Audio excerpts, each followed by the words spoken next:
Brought to you by CoinSwitch Kuber.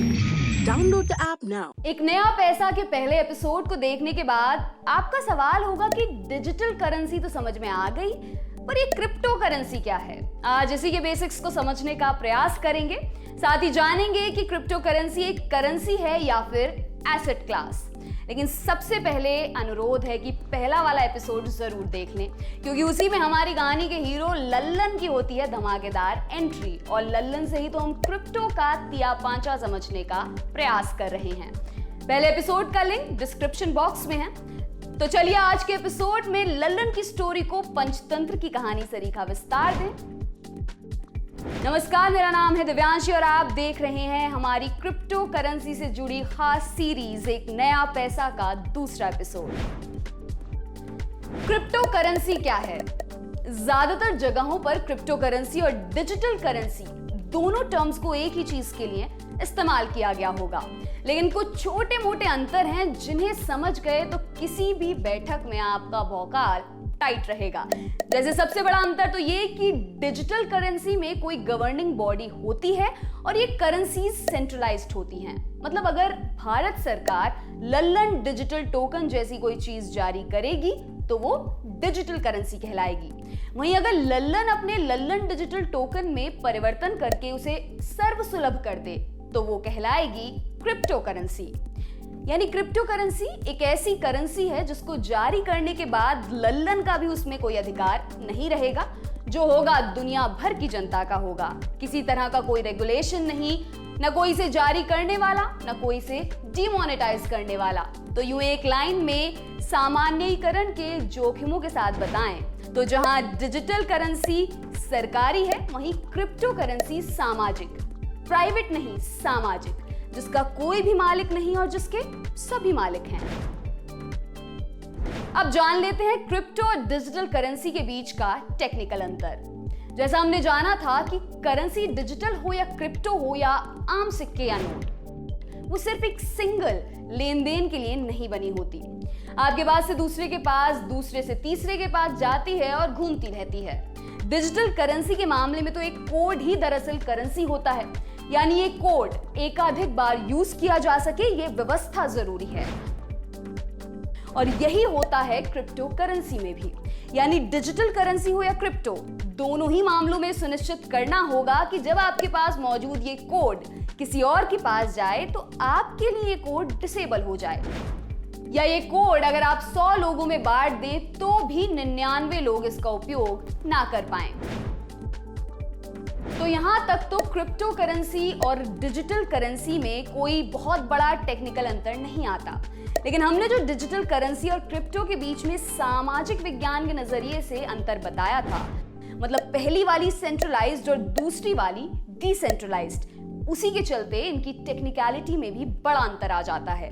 वो ऐसे कि डिजिटल करेंसी तो जैसा हमें पता है एक रेगुलेटेड करेंसी है, तो उसमें हर लेन देन को सरकार देख रही है, वो अलग अलग चेक से डुप्लीकेसी ना हो ये सुनिश्चित कर लेगी।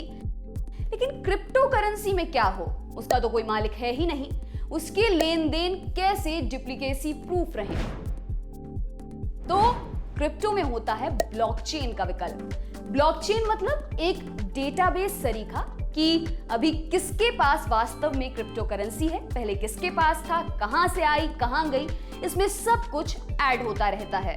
और ये ब्लॉकचेन होती है सर्वसुलभ, मतलब कोई भी कभी भी इसे एक्सेस कर सकता है। यही ब्लॉकचेन क्रिप्टो करेंसी को अत्यधिक पारदर्शी और काफी हद तक लोकतांत्रिक भी बनाती है। तो जब आप कोई क्रिप्टो करेंसी के माध्यम से शॉपिंग कर रहे हो तो सबसे पहले आपका लेन देन इसी ब्लॉकचेन को हिट करेगा और यहीं से आपके कोड, आपकी क्रिप्टो करेंसी की वैधता और उसके मूल्य के बारे में जानकारी मिल जाएगी। अब ब्लॉकचेन का पूरा कॉन्सेप्ट क्या है और ये कैसे काम करती है, ये जानना काफी मजेदार है। इसके लिए हमने अलग से एक एपिसोड आगे बनाया है जो आपको टेकी, गीक या नर्ड्स की श्रेणी में ला खड़ा करेगा। और हाँ, एक बात और, क्रिप्टो करेंसी को इसके नामकरण के आधार पर भी समझ सकते हैं। क्रिप्टो का शाब्दिक अर्थ होता है गोपनीय या कूल। तो इस करेंसी के ऑनलाइन लेन देन को सुरक्षित करने के लिए इसमें स्ट्रॉन्ग क्रिप्टोग्राफी, अत्यधिक गोपनीयता वाले एक ऑनलाइन बही खाते का उपयोग किया जाता है।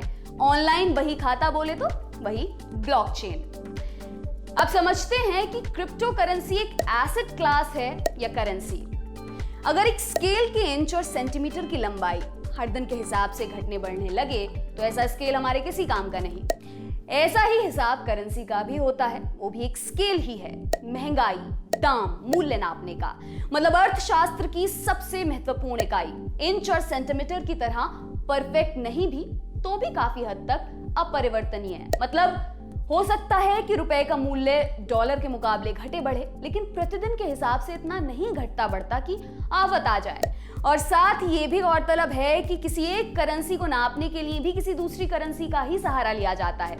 यानी बेशक रुपया ना हो, वो स्केल डॉलर, यूरो या येन भी ना हो, लेकिन इन सब से मिलकर जो कॉन्सेप्ट बनता है वो अन्य वस्तुओं के लिए अर्थशास्त्र का महत्तम संभव परफेक्ट या महत्तम संभव फाइन ट्यून्ड स्केल बन जाता है। और इस स्केल का नाम है फिएट। फिएट मुद्राओं का मूल्य है जिसका इस्तेमाल सरकारों द्वारा जारी की जाने वाली पारंपरिक मुद्राओं का वर्णन करने के लिए किया जाता है।